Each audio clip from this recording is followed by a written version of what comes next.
नमस्कार, मैं doctor Mudita Jaiswal, obstetrician and gynaecologist, Dhaka Motihari से आज यह बातचीत करने के लिए आप लोग के समक्ष उपस्थित हुई हूँ कि गर्भावस्था में सफ़र किया जा सकता है या नहीं, और अगर किया जा सकता है तो कैसे किया जा सकता है।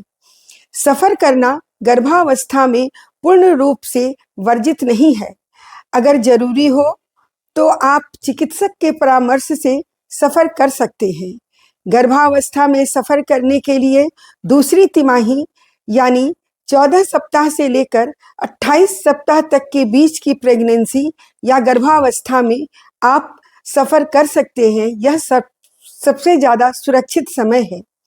पहली तिमाही और आखिरी तिमाही में सफ़र नहीं करना चाहिए, यथासंभव है इसे ना करें।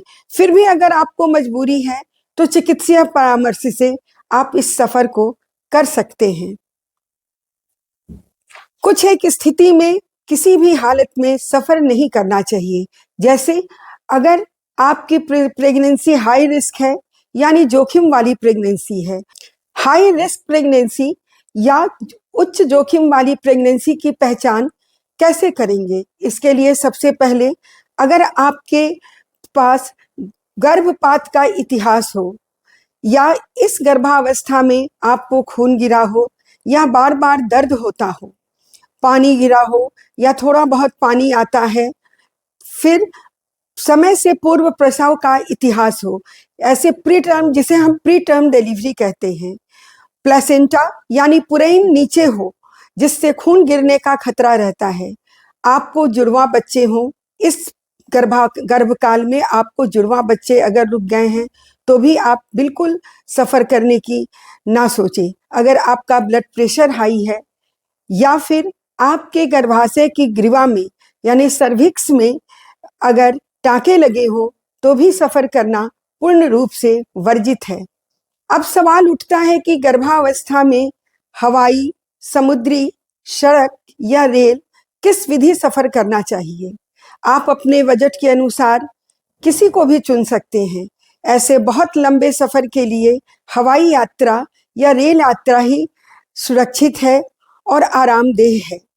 लेकिन हवाई यात्रा यह तो सबसे सुरक्षित मानी जाती है, पर यह बहुत महंगी है और इसमें 8-8.5 महीने बाद यानी 32 से 34 वीक बाद बहुत सी एयरलाइंस सफ़र करने की परमिशन नहीं देती हैं और इसके लिए फिट टू फ्लाई का सर्टिफिकेट भी चिकित्सक से लेना पड़ता है। अगर हम इस दृष्टिकोण से देखें तो रेल यात्रा सबसे ज़्यादा आरामदेह है और इस महंगी भी नहीं है। रेल यात्रा के दरमियान इतना स्थान होता है, ट्रेन में इतनी जगह होती है कि आप आराम से चल सकते हैं, हाथ पैर को सीधा कर सकते हैं यानी स्ट्रेचिंग कर सकते हैं और इसमें बार बार पेशाब लगने पर भी जाने की कोई दिक्कत नहीं होती है।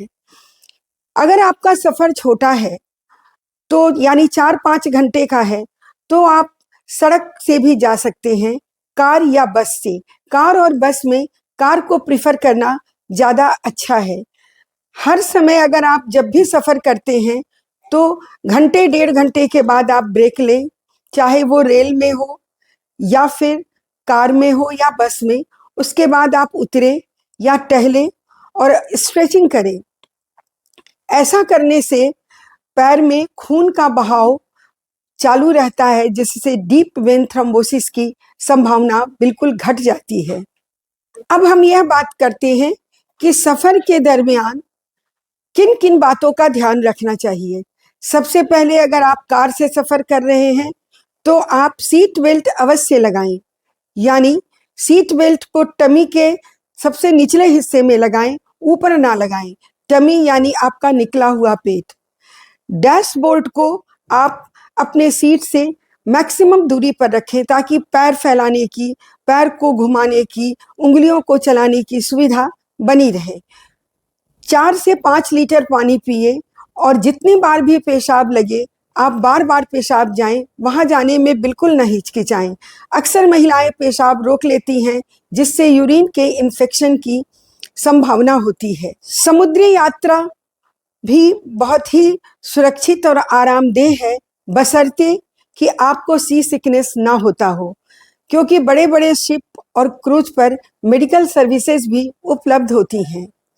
अब मैं आपको एक बात और बताना चाहती हूँ कि अगर आप सफ़र पर निकले तो उसके 2-3 दिन पहले से ही आइसोक्सीप्यूरिन या रिटोड्रिन की दवा लेनी शुरू कर दें। पूरे सफ़र के दौरान आप इस दवा को लें और सफ़र ख़त्म होने के 3 दिन बाद भी आप इस दवा को लें। ऐसा करने से आपका सफ़र कंपैरेटिवली बहुत सुरक्षित रहेगा। और सबसे अंत में, कई महिलाएं यह पूछती हैं कि क्या हम कार ड्राइव कर सकते हैं, तो मैं यह बताना चाहती हूँ कि चिकित्सीय परामर्श से और पूरे मेडिकल किट के साथ अगर आप चाहें तो कार ड्राइव सुरक्षित कर सकती हैं। धन्यवाद।